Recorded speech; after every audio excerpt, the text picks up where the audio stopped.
हरे कृष्णा। आज के इस पुण्य अवसर पर हमारे साथ जुड़ रहे देश के संस्कृति मंत्री श्रीमान जी किशन रेड्डी जी, इस्कॉन ब्यूरो के प्रेसिडेंट श्री गोपाल कृष्ण गोस्वामी जी और दुनिया के अलग अलग देशों से हमारे साथ जुड़े हुए सभी साथी कृष्ण भक्तगण, परसों श्री कृष्ण जन्माष्टमी थी और आज हम श्रील प्रभुपाद जी की 125वीं जन्म जयंती मना रहे हैं। ये ऐसा है जैसे साधना का सुख और संतोष दोनों एक साथ मिल जाए। इसी भाव को आज पूरी दुनिया में श्रील प्रभुपद स्वामी ने लाखों करोड़ों अनुयायी और लाखों करोड़ों कृष्ण भक्त स्वाभाविक रूप से अनुभव कर रहे हैं। मैं सामने स्क्रीन पर अलग अलग देशों से आप सब साधकों को देख रहा हूं। ऐसा लग रहा है जैसे लाखों मन एक भावना से बंधे हो, लाखों शरीर एक कॉमन कॉन्शियसनेस से जुड़े हुए हो। ये वो कृष्ण कॉन्शियसनेस है जिसकी अलख प्रभुपाद स्वामी जी ने पूरी दुनिया तक पहुंचाई। साथियों, हम सब जानते हैं कि प्रभुपाद स्वामी एक अलौकिक कृष्ण भक्त तो थे ही, साथ ही वो एक महान भारत भक्त भी थे। उन्होंने देश के स्वतंत्रता संग्राम में संघर्ष किया था। उन्होंने असहयोग आंदोलन के समर्थन में स्कॉटिश कॉलेज से अपना डिप्लोमा तक लेने से मना कर दिया था।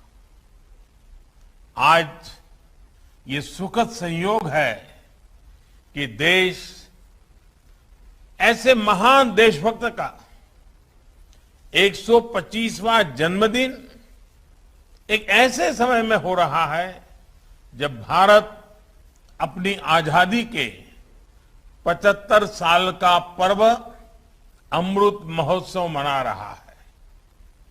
श्रील प्रभुपाद स्वामी हमेशा कहते थे कि वो दुनिया के देशों में इसलिए भ्रमण कर रहे हैं क्योंकि वो भारत की सबसे अमूल्य निधि दुनिया को देना चाहते हैं। साथियों, अगर स्वामी विवेकानंद जैसे मनीषी आए तो वहीं विश्व को जब भक्ति योग को देने की जिम्मेदारी आई तो श्रील प्रभुपाद जी और इस्कॉन ने इस महान कार्य का बीड़ा उठाया। उन्होंने भक्ति वेदांत को दुनिया की चेतना से जोड़ने का काम किया। ये कोई साधारण काम नहीं था। उन्होंने करीब 70 साल की उस उम्र में इस्कॉन जैसा वैश्विक मिशन शुरू किया। जब लोग अपने जीवन का दायरा और सक्रियता कम करने लगते हैं, ये हमारे समाज के लिए और हर व्यक्ति के लिए एक बड़ी प्रेरणा है।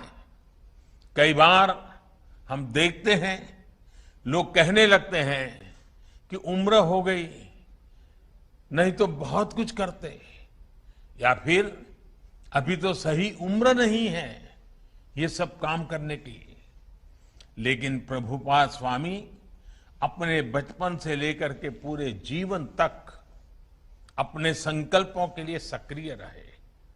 प्रभुपाद जी समुद्री जहाज से जब अमेरिका गए तो वो लगभग खाली जेब थे। उनके पास केवल गीता और श्रीमद् भागवत की पूंजी थी। रास्ते में उन्हें 2-2 बार हार्ट अटैक आया। यात्रा के दरमियान जब वो न्यूयॉर्क पहुंचे तो उनके पास खाने की व्यवस्था भी नहीं थी, रहने का तो ठिकाना ही नहीं था। लेकिन उसके अगले 11 सालों में दुनिया ने जो कुछ देखा, श्रद्धेय अटल जी के शब्दों में कहें तो अटल जी ने इनके विषय में कहा था, वो किसी चमत्कार से कम नहीं था। आज दुनिया के अलग अलग देशों में सैकड़ों इस्कॉन मंदिर है, कितने ही गुरुकुल भारतीय संस्कृति को जीवंत बनाए हुए हैं। आज अक्सर दुनिया के अलग अलग देशों में लोग भारतीय वेशभूषा में कीर्तन करते दिख जाते हैं।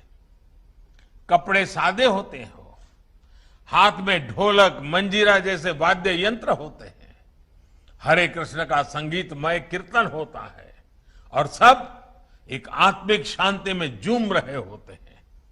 लोग देखते हैं तो उन्हें यही लगता है कि शायद कोई उत्सव या आयोजन है।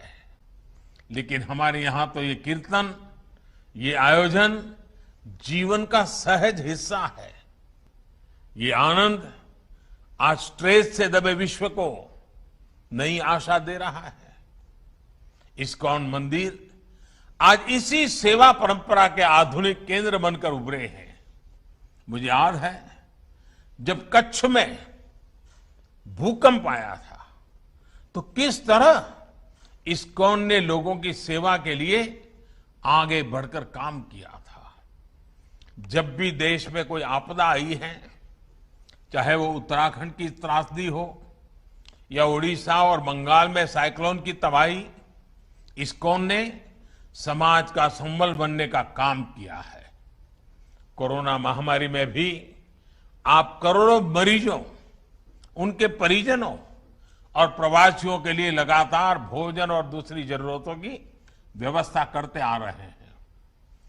महामारी के अलावा भी लाखों गरीबों के भोजन और सेवा का अनवरत अभियान आपके माध्यम से चलता रहा है।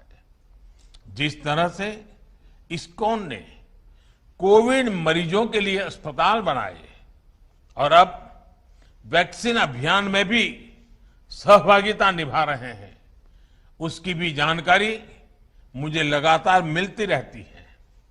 मैं इस्कॉन को, इससे जुड़े सभी भक्तों को आपके इस सेवा यज्ञ के लिए बहुत बहुत शुभकामनाएं देता हूं। साथियों, आज आप सत्य, सेवा और साधना के मंत्र के साथ न केवल कृष्ण सेवा कर रहे हैं, बल्कि पूरी दुनिया में भारतीय आदर्शों और संस्कारों के ब्रांड एम्बेसडर की भी भूमिका निभा रहे हैं। भारत का शाश्वत संस्कार है सर्वे भवन्तु सुखिनः, सर्वे सन्तु निरामया।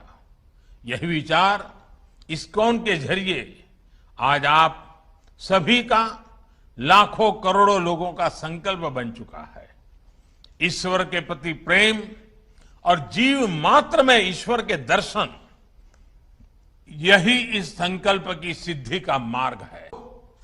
विभूति योग अध्याय में भगवान ने बताया है, हमें विश्वास है कि वासुदेवः सर्वम, वासुदेवः सर्वम का ये मंत्र हम अपने जीवन में भी उतारेंगे और मानव मात्र को भी इस एकता की अनुभूति कराएंगे।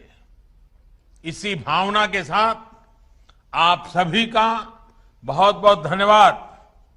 हरे कृष्ण।